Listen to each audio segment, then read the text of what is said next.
Hi everyone, my name is Pam Rigden Snead and I'm a product manager for the American Chemical Society for their Chemical and Engineering News magazine.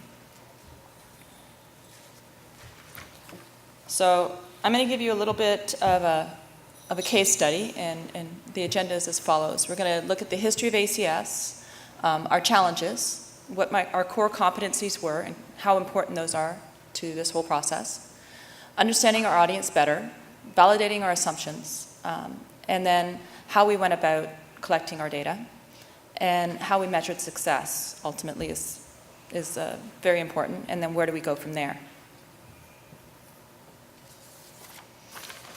So CNN magazine is the flagship magazine of the American Chemical Society, and the American Chemical Society is the world's largest scientific community. We had our humble beginnings in 1923 with essentially what was kind of a newsletter that went out with the regular meetings for the society. Over the years, the magazine had a number of facelifts and became a leading publication, industry publication. In '98, we came out with the website. In 2007, we had the digital edition. And in 2011, we came out with CNN Mobile, which was on the Android, Apple, and Kindle devices. And it was one of the first publications in the newsstand, and was one of the first in the iPad.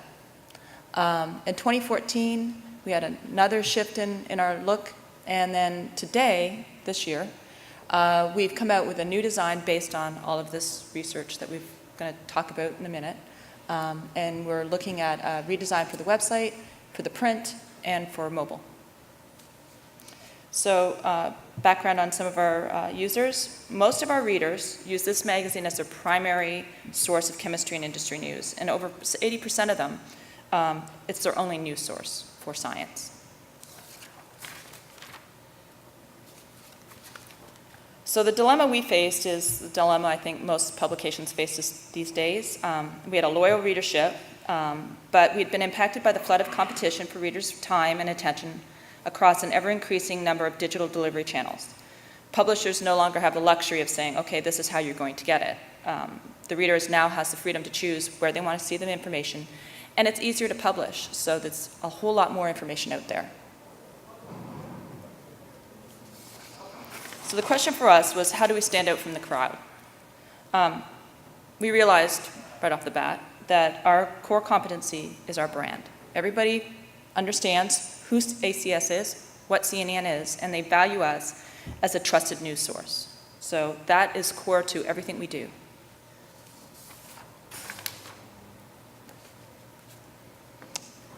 So we realized we needed to separate the brand and the affinity for our brand from their opinions of our content, how we deliver that content, and the specifics of what users liked or disliked about the presentation on all our various channels.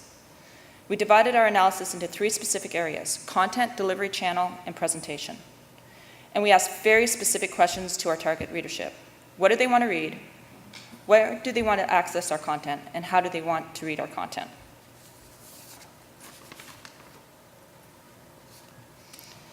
For the content audit, our questions were very clear.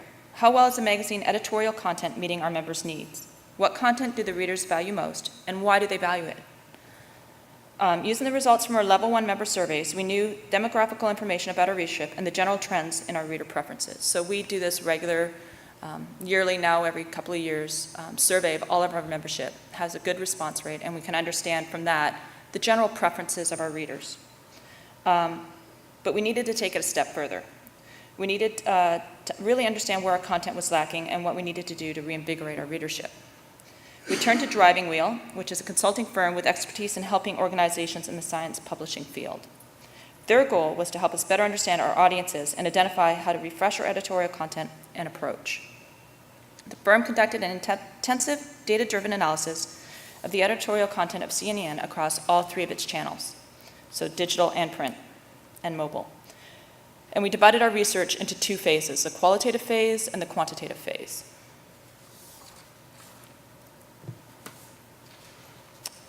For the qualitative phase, we had focus groups, and we probed into the perspectives and motivations of those target groups.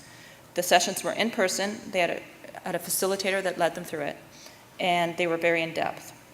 We conducted the focus testing in 3 separate target groups. There were the loyals. They were the most regular readers. They had the highest affinity for CNN. There were the softenings. They had less regular readers with a weaker or decreasing affinity. And then we had those who were lapsed. They were no longer members and were no longer reading the magazine.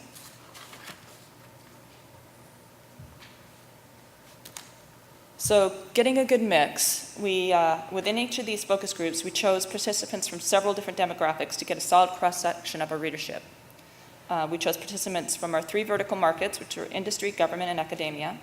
We also ensured we had a cross-section of members from different age groups, and it had a good mix of gender. When we conducted the focus groups in 2 different geographical locations across the U.S. to ensure we also had a good geographical dispersion. The breakdowns were based on information we already had about our readership based on those level 1 surveys that we did regularly. The focus groups were relatively small, and they had a facilitator who walked them through a guided line of questioning on our print magazine, then web, then mobile. And if you go back one, that is not exactly, that's not our group, but that's a very close representation of what it looked like. So we would sit in a dark room and look through one-way glass, and they would all sit around and tell stories about, through guided discussion, about what they liked or disliked about the magazine.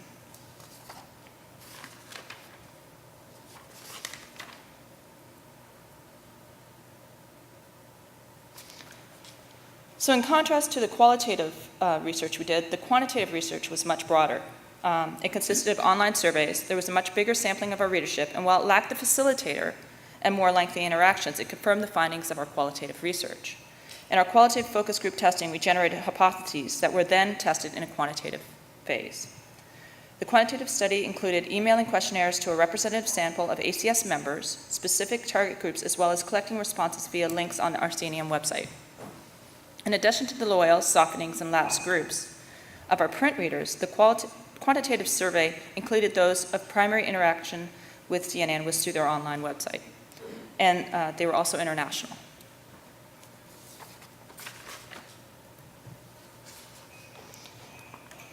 So looking at our delivery channel, oops, skipped one. Okay. In addition to asking what our members read, we asked how they read it. We gathered this information during our qualitative and quantitative analysis. We had more than one person tell us that we were their last print magazine they got in the mail, and they valued the downtime when they read the magazine. Others told us how they tore the magazine into individual pages and then restapled the magazine in the order they wanted to read it. This is obviously, a hint we needed to take that our organization wasn't meeting their needs. We learned about why they preferred one channel over another and what the barriers were to each channel, and why some channels did not get the traffic that we thought they should. So our discoveries were that with the data we collected, Driving Wheel then conducted a statistical analysis aimed at understanding the differences among the various groups and probing deeper into identifying the factors that drive audience members to become loyal or fall away. From those audits, we found our readership was decidedly old school. A solid percentage loved the print. That was like, they would talk about loving the smell of it and loving touching the pages, and they were in love with the print. That also correlated to the age of the members. The older members preferred the print and would not read online. They viewed the computer as work, and reading online fell into the work category, and we were clearly for them a leisure activity, and they did not want to do it online. So in short, our readership in print didn't translate. They didn't move online. They weren't ever really going to move online. That was their preferred method. We also found that the appeal of CNN was not uniform across all age groups. The magazine held more appeal for our older readers than our younger ones. The younger ones younger consumers in all fields are used to getting their news in sound bites. They were also more open to the idea of consuming news online and via mobile devices. As a part of additional analysis, we asked our readership to respond to our proposed changes in the website by age. We found that while the proposed changes were well received by all, they were most favorably received by the groups that were among 35 and under. From those results, CNN made the decision to not only update what content we provided, but how we provided it to appeal to the markets that were experiencing the softening.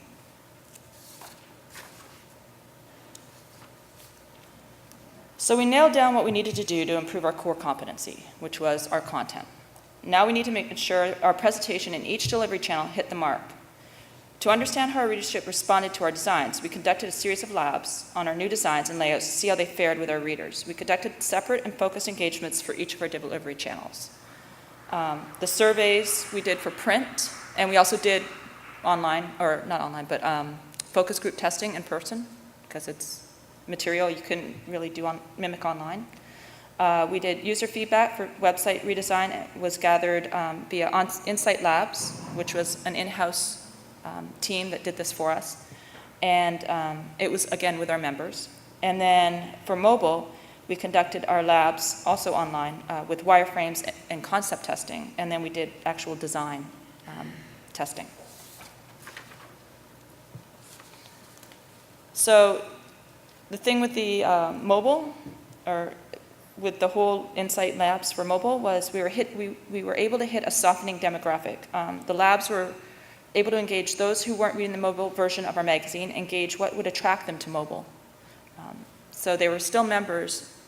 Some of them weren't even aware of our magazine, or our mobile offering, and others had just never tried it.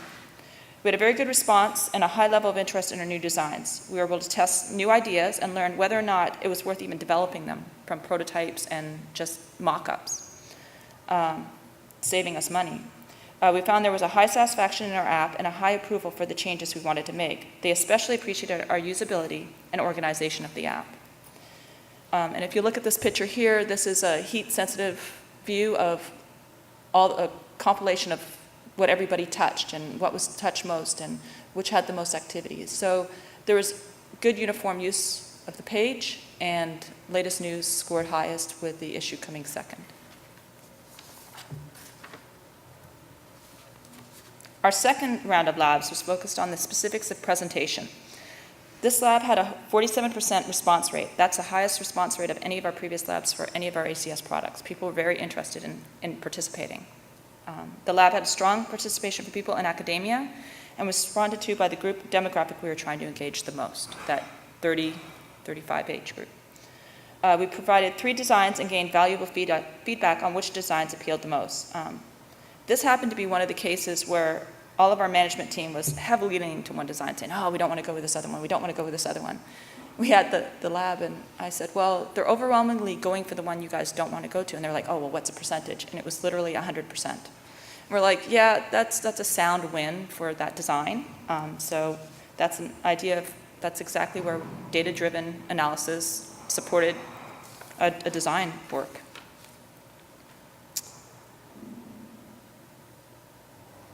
So after all the labs, focus groups, surveys, and discussions, we released our print edition to much fanfare in Feb 2016. We listened to our readership and made the changes they asked for. We developed a more bite-sized format, we increased our visuals, we opened the pages and added more contextual cues to guide the skim reader. We created summaries at the beginnings of our feature stories, and we grouped the favorite news sections into one area. For that guy that likes to rip it up a lot, he doesn't have to do that anymore.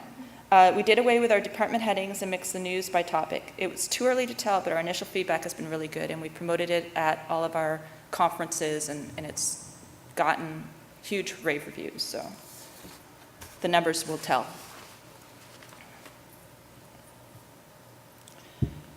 For the mobile and the website, we've done a refresh on the website in April. We updated our logos, simplifying our layouts, and increased visuals, and most important thing is we made it mobilely responsive. Before that, you couldn't read it on a mobile device. We are planning a complete redesign later in the year and working towards that now. This is an interim. For Senior Mobile, we are launching it hopefully this month, and a smaller update to Android and Kindle. If the lab feedback is any indicator, we expect to see a boost in reader usage in the coming months for those. So how do we measure success? We implemented Google Analytics on both mobile and the website so we can monitor our key product indicators, or our KPIs. We also added tools like Chartbeat to the website and Flurry and App Figures to the app to capture real-time feedback and monitor how we're doing against other publications in the industry. Chartbeat's really been very helpful to our editorial team, so if they see an article is having a spike, right then and there we can go back and visit the page, add more links, related stories, maybe do a second follow-up in-depth story to continue that user engagement.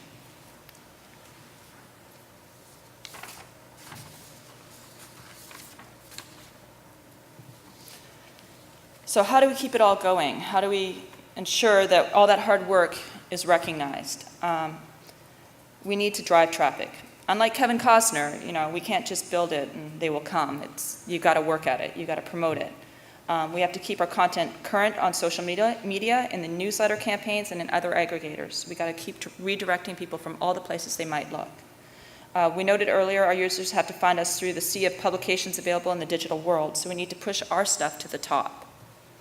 And above all, we have to keep listening. We have the right design and the right content, but attitudes and interests change. We need to ensure we maintain the interest through monitoring what content is getting the most traffic and repeating that success wherever possible. And just because we delivered it doesn't mean our customers are going to find it. So we have to put it in front of them, and we have to make it so that they like it and want to keep coming back.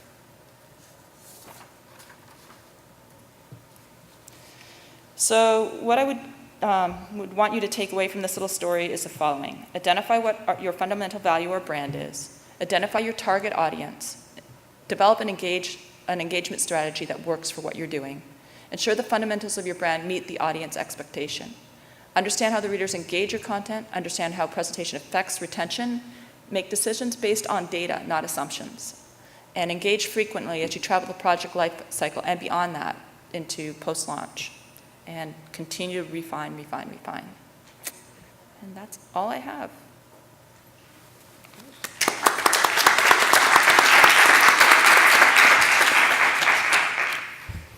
Any questions for Pam? That was a really good presentation, thank you. And Thank that's such an ambitious project. I'm wondering if you did it all in-house or did you work with an external team? We did the big plan in-house, and then we brought in external vendors in where we needed them. So the lab work at the end was in-house.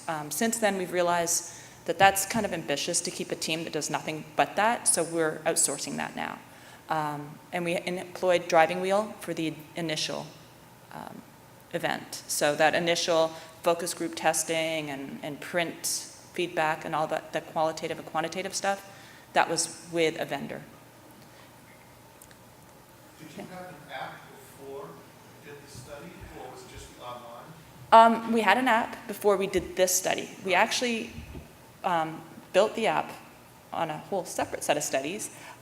We did a prototype, and then we took it to our conferences, and we said, what do you think? And so we grabbed a lot of feedback, and the CNEM mobile app came out of the ACS app, which they did kind of like, hey, let's see what this looks like. And they pushed that out there. And there was a link in there to CNEM, and people were using that a lot. And so we said, well, let's see what we would do with a prototype. And that testing was really good too, because again, it was fairly inexpensive to build a prototype. And we realized very quickly that the methodology that we were using to present the information wasn't going to work in a mobile environment. So we were able to respond quickly and come up with a design that worked.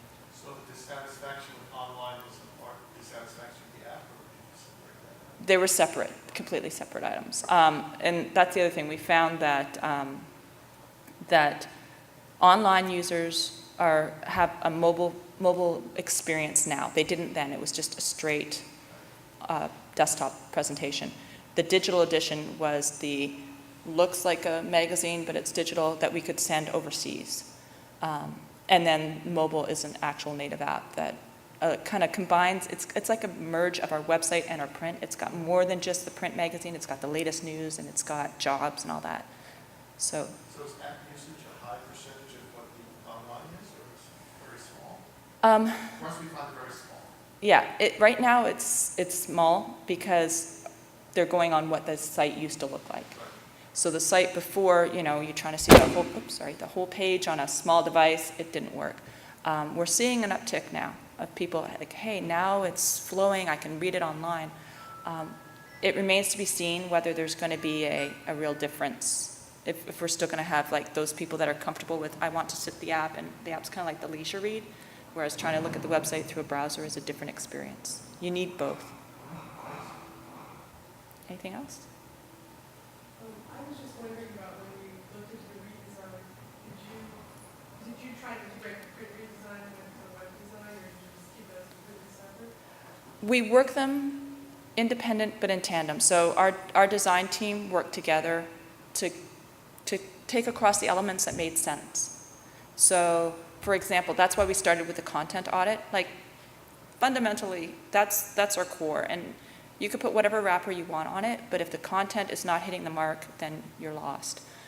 So we started with the content audit, and that would apply to the print, it applied to web, it applied to mobile. And then we just figured out how to wrap it. But we carried consistent look across them all, because that, again, goes back to brand. And that was I had another question, which was, how did you separate the brand from the content? I mean, aren't your users totally, don't they have those two things completely entwined in their own lives? They do, but when you start to pick at them a little bit about, well, you know, what articles do you read? We found that, like, for example, they loved our brand. But when they got to the magazine, there were whole sections of the magazine they weren't even looking at. And they weren't looking at it because of the way we labeled it. We labeled it business or government. And they're like, well, I'm not in government. I'm not looking at that. But it's still a chemistry story about, you know, industry. You should be looking at this. So by understanding that, we realized that our thought, our perspective on how we should organize the information wasn't meeting what our customer was actually doing. So that's where we were able to separate. I know you love the brand. I know you love, you know, our latest news and our concentrates. But, you know, why aren't you looking at this? Why aren't you looking at that? Anything else? I can talk later. Thank you, Pam. Thank you.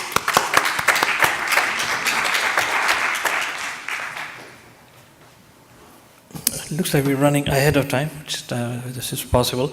So maybe I'll take a few minutes. I thought I'll fill in, and maybe we can have a longer break, or we have a break at 2, and then we'll have the final 2 speakers after that. It's interesting to hear, as you know, Bonnie explained the whole different levels and how you go through it, and then for CNEN, how Pam applied it actually to make it happen. So at Kivitech, basically, you know, we follow the same process. And interesting, so I want to just share a case study with you. Maybe I was just thinking, sitting there. It was interesting. It was a healthcare product. So basically, what we were building is there's the physician who's on a web portal, and then there's a patient who's on the mobile app, and then we had a third device, which is basically sort of connecting. So basically, the whole idea is the company sort of what we were working with was that the physician will design the treatment on the web portal. That treatment will be transmitted to the patient on his mobile device. And then the mobile device will communicate the treatment. This was for basically chronic skin diseases. So they have a handheld device which actually then administers the actual treatment, so that patient doesn't have to go to all the way to clinics all the time. And our challenge was, you know, so as we go through from a design process, or user experience as we call it, as I mentioned in the beginning, like everybody has to come together. So the people we were working with were in San Diego, and our team was all the way in India, New Delhi. And so we brought the teams together, you know, so they were working with us across time zones, where we would pick a topic, you know, see, okay, how the physician, you know, in his busy times, you know, how is he going to be designing the treatment? How can we make it the most easiest? So the typical process is you pick a particular module, and then you have everybody involved. You have the stakeholders, in this case, the people who are coming up with the idea, who are basically acting as subject matter experts. And then we have on our end the designers, the developers, the testers, the business analysts, everybody sitting in a room. And what you do is you pick that module, and then everybody writes, what do they think as a user, how will I use it? And so no idea is a stupid idea. Everybody writes down on stickies. They can write in one way, or they can be multiple ways. And once everybody has gone through that exercise, then those stickies are then collated. You know, so you then make it a more of a discussion forum, and you know, you're going through the process of discussing each idea, you know, how the user experience will be. So that's why everybody's input is very important, because as a developer, I will be thinking slightly differently versus as a QA tester. So everybody has a different way of approach to a particular module that you're building. So we go through this process, and then, you know, based on that, you create wireframes, and those wireframes then go through, you know, review process with the stakeholders and everything. And then finally from wireframing you go to actual UI the design. But the wireframing is very important, and when we started early there were not that many prototyping tools. So it was used to be very hard. We used to think that we are putting ourselves into the user's shoes and trying to develop something which is to show how the user will actually use the product. And then you end up because all you have to see from wireframe perspective is static designs. You send those statics, and they never used to do justice in terms of really understanding what we are trying to show in terms of actual user flow in that particular wireframe. And then from there, in today, fast forward, now we have a lot of tools, some of them Bonnie was mentioning. And so in this product, it was interesting that when we did the initial phase, we did not use a prototyping tool. So we were using these wireframes and everything. We went through this extensive process of really deep diving into each feature, picking it up, writing user stories, as we develop the wireframes and everything. And we developed a very complicated product. And when they were actually testing it, and we built all these cool features of touches and everything, and swiping and everything. And then one of the focus group of testers was John Hopkins, and these were 65-year-olds. And majority of people, as you were seeing, Pam was showing, there's people sitting in a room, doc, and these patients were sitting in a room, and they were given these mobile devices where the treatment was already there. And 80% to 90% people were just sitting and looking at the screen. They didn't know what to do. And we thought we went through this extensive exercise of understanding everything. And because the problem was that there was nothing to do on the face of the app. It was a series of help screens which you have to swipe to get to actually do something. And the 65-year-olds, they couldn't understand that you have to do swiping. They were looking for something to do on the screen. So the whole process becomes important. That in addition to all these studies, the prototyping is very, very important. Earlier, the cost to develop a prototype used to be almost building a product. And now there are tools like something similar. We actually worked on CNN Mobile, where we use InVision. And that makes the process so easier now, because now you do the wireframes, and you put a little bit extra, again like ROI, put a little bit extra cost where you now, rather than sending somebody these static screens to look at, could be any extended, it could be internal, like your senior management, or it could be extended user base. So rather than sending these static designs, you send a link. And all these wireframes are added to, and later on designed as well, on this prototyping tool, where all you're actually doing is just tapping on each of the features, functions as is appear on the wireframe. And that allows you to actually have a much better user experience, so I can actually see what makes sense or not make sense. So in this case, in phase 1 we did not do it, in phase 2 we did, and we could actually see a huge difference as we went through this prototyping tool, so that actually users can actually feel, is this making sense or not? And we could find a lot of holes in the process, because many times we are trying to act as a user, but there could be various scenarios where we may miss it. So the whole user study and providing and doing it in a certain manner that it is conducive towards getting the feedback is very helpful. So there are a lot of tools available these days, which, in addition to the designing tools, we're moving away from Photoshop to more Sketch in terms of capturing the actual wireframes and design. And then tools like InVision and many others, where we're allowing you to do a very quick prototyping availability.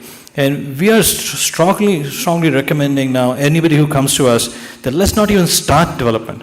You should go deep dive in, do wireframing, do design, and then use that, stop the process there, go out and really get actual user feedback as much as possible. And it's very easy to, all you have to do is share the link.